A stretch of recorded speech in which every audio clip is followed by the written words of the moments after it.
call on the next speaker. The Assembly will hear an address by His Excellency Prabowo Subianto, President of the Republic of Indonesia. I request protocol to escort His Excellency and invite him to address the Assembly.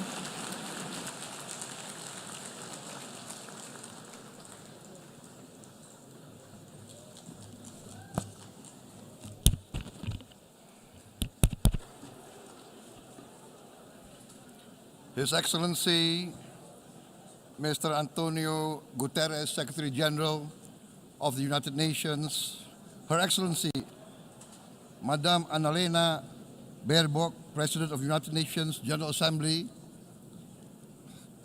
His Excellency, Mr. Moses Abelian, Under-Secretary General for General Assembly and Management, Excellencies, Heads of States, Heads of Governments, distinguished delegates, ladies and gentlemen. It is indeed a great honor for me to stand in this August General Assembly Hall among leaders and representatives who represent almost all of humanity. We differ in race, religion, and nationality, yet we gather together today as one human family.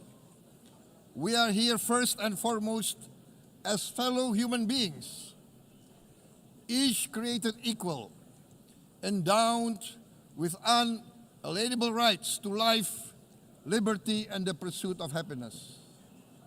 The words of the United Nations Declaration of Independence have inspired democratic movements across continents, including the French Revolution, the Russian Revolution, the Mexican Revolution, the Chinese Revolution, and Indonesia's own struggle and journey to freedom.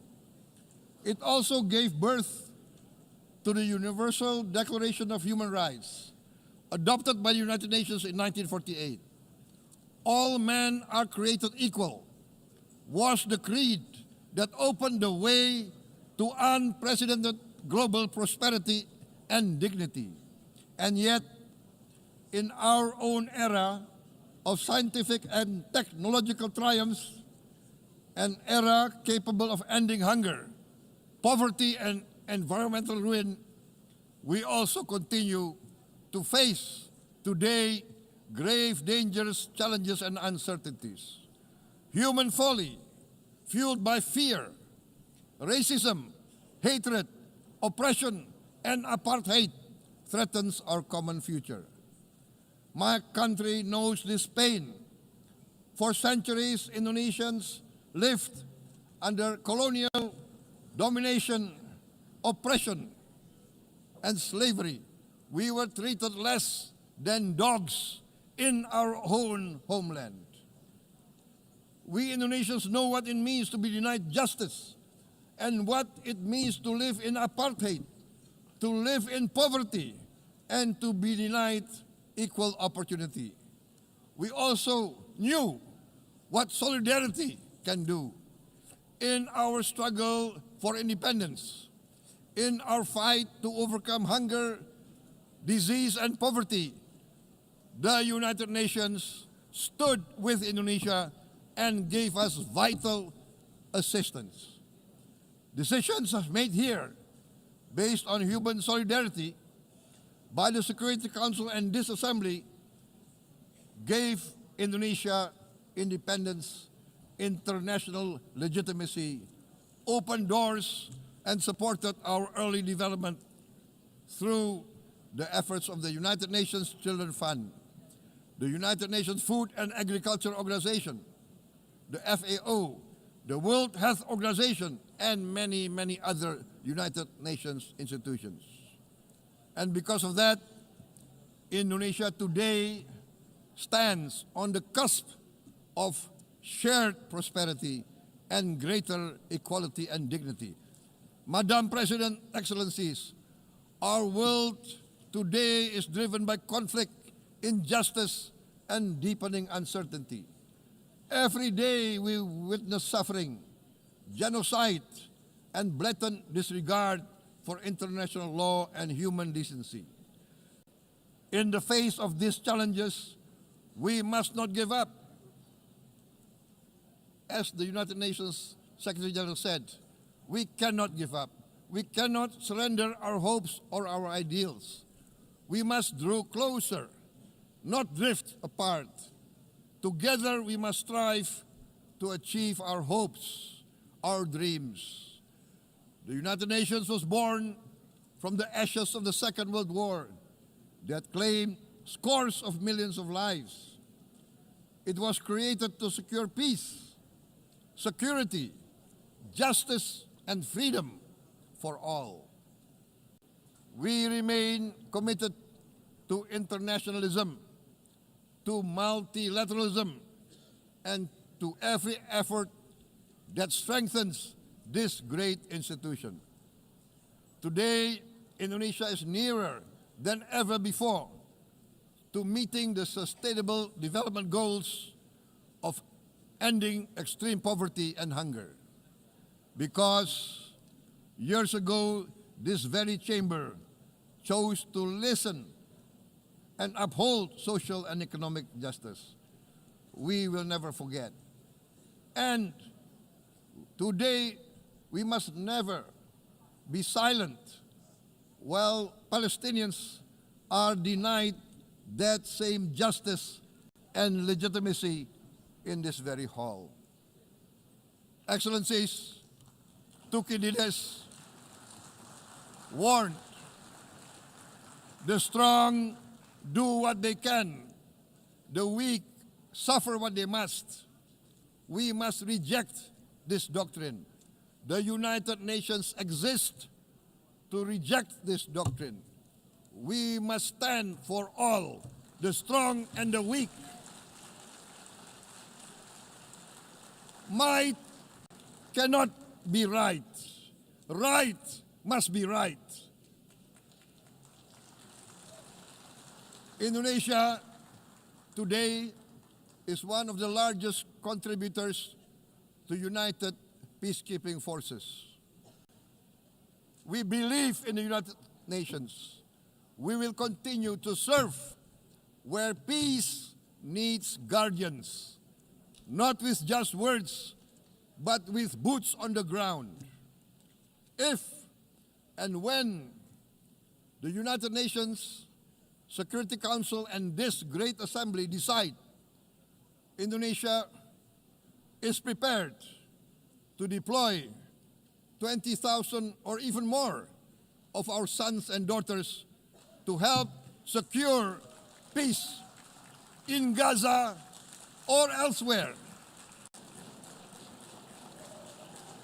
in Ukraine, in Sudan, in Libya, everywhere when the peace needs to be enforced, peace needs to be guarded, we are ready.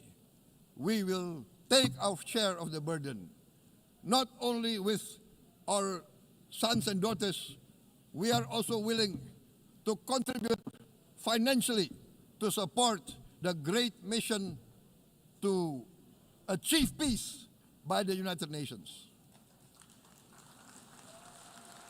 Madam President, Excellencies, I propose to this Assembly a message of hope and optimism, grounded in action and execution. Today, we heard the speech of Madam President, the President of the United Nations General Assembly. Yes, it is true what she said. Without the International Civil Aviation Organization, will we be here today? Will we sit in this great hall? Without the United Nations, we cannot be safe. No country can feel secure. We need the United Nations, and Indonesia will continue to support the United Nations. Even though we still struggle, but we know the world needs a strong United Nations. The world's population is growing. Our planet is under strain. food, energy, and water insecurity haunt many nations. We choose to answer these challenges directly at home and to help abroad wherever we can. This year, Indonesia recorded the highest rice production and grain reserves in our history. We are now self-sufficient in rice, and we are starting now to export rice to other nations in need, including providing rice for Palestine. We are building resilient food supply chains, strengthening farmer productivity, investing in climate-smart agriculture to ensure food security for our children and for the children of the world. We are confident in a few years' time, Indonesia will be the granary of the world. As the world's largest island state, we testify before you that we are already experiencing the direct consequences of climate change, particularly the threat of rising sea levels. The sea level on the north coast of our capital city is increasing by 5 centimeters every year. Can you imagine in 10 years? Can you imagine in 20 years? For this, we are forced to build a giant seawall, 480 kilometers in length. It will take us maybe 20 years, but we have no choice. We have to start now. Therefore, we choose to confront climate change not by slogans, but by immediate steps. We are committed to meeting our 2015 Paris Agreement obligations. We aim to achieve net zero emission by 2060, and we are very confident we can achieve net zero emission much earlier.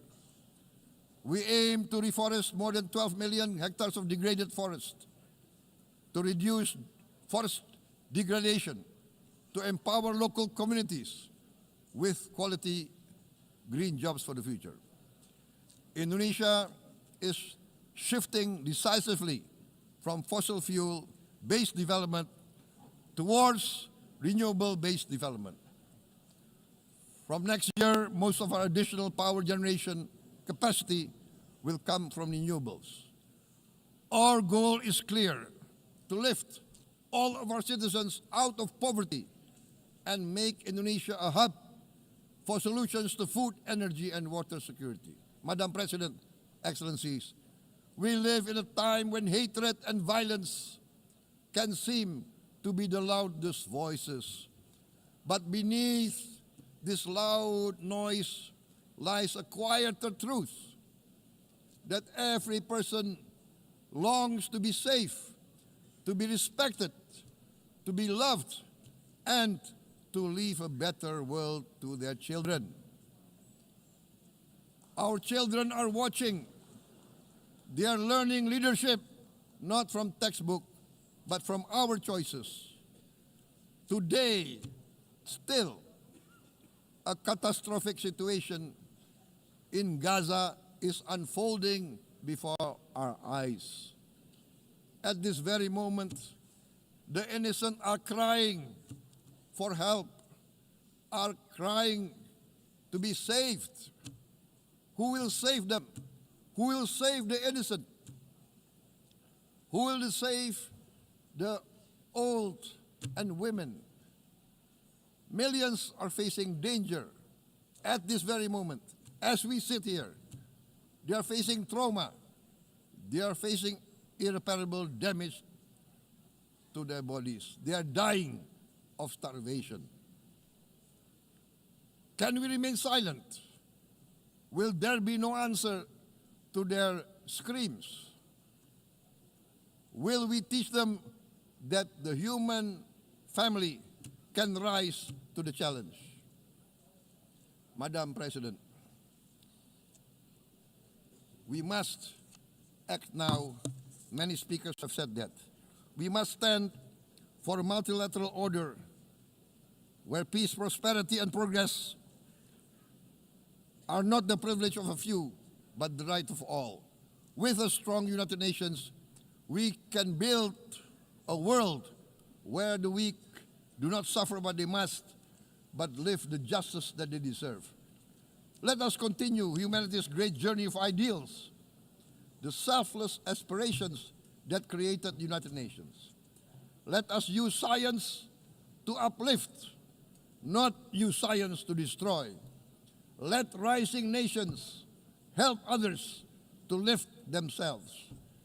I am convinced that the leaders of the great world civilizations of the West, of the East, of the North, of the South, leaders of America, Europe, of India, China, the Islamic world, the whole world, I am convinced they will rise to their role demanded by history. We are all hopeful that the leaders of the world will show great statesmanship, great wisdom, restraint, humility, overcome hate, overcome suspicion. Madam President, distinguished delegates, we are greatly heartened by the events of the last few days, where significant leading countries of the world have chosen to side with history, to choose the right side of history, the path of the moral high ground, the path of rectitude, the path of justice, the path of humanity, to shun hatred, to overcome suspicion, and to avoid the use of violence. The use of violence will beget violence. No one country can bully the whole community of the human family.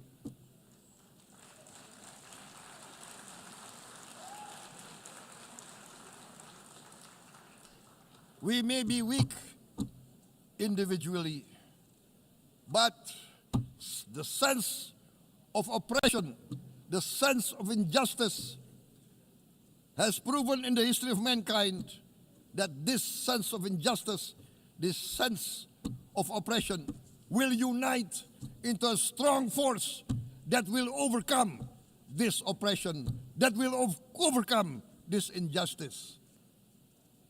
To close, I would like to reiterate again Indonesia's complete support for the two-state solution in Palestine.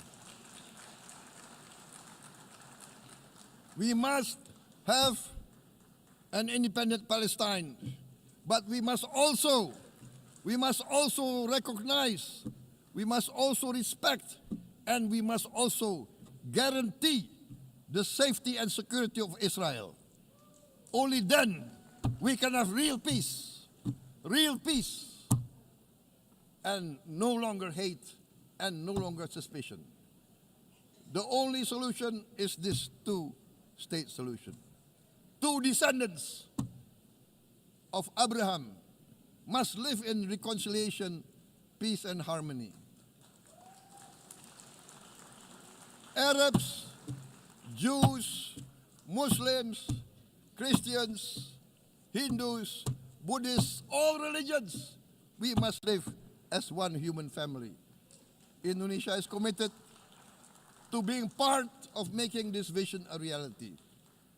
Is this a dream? Maybe, but this is the beautiful dream that we must work together towards. Let us work towards this noble goal. Let us continue humanity's journey of hope, a journey started by our forefathers, a journey that we must complete. Thank you. Wassalamualaikum warahmatullahi wabarakatuh.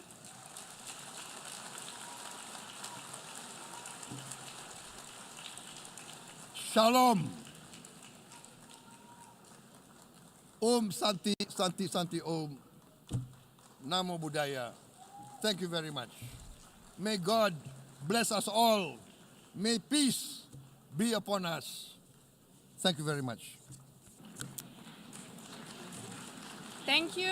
On behalf of the Assembly, I wish to thank the President of the Republic of Indonesia,